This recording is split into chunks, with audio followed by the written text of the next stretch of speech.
Welcome to this guide on using Graytoo for economic research. I'll demonstrate how Graytoo can streamline your data selection process, particularly when dealing with complex economic relationships. Let's explore a practical example, studying the Phillips curve, which examines the relationship between inflation and unemployment.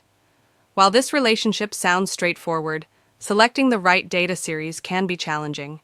A simple search for inflation in FRED, the Federal Reserve's database, returns thousands of series, including CPI, market-based rates, and inflation expectations.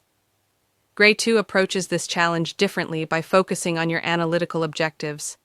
Starting with unemployment rate as our base series, Graytoo intelligently narrows down to PCE-related series, filtering out less relevant measures like CPI or market expectations. More importantly, it highlights PCE variants that exclude volatile components like services, housing, and energy, series that potentially show stronger relationships with unemployment than traditional measures. To find the Fed's preferred inflation measure, enter food and energy in the filter box. Interestingly, you'll discover that alternatives like market PCE excluding food and energy show slightly better statistical fits than the conventional core PCE measure, an insight worth investigating further. This data-driven approach helps identify relevant economic indicators and uncover potentially superior alternatives, even for well-understood relationships.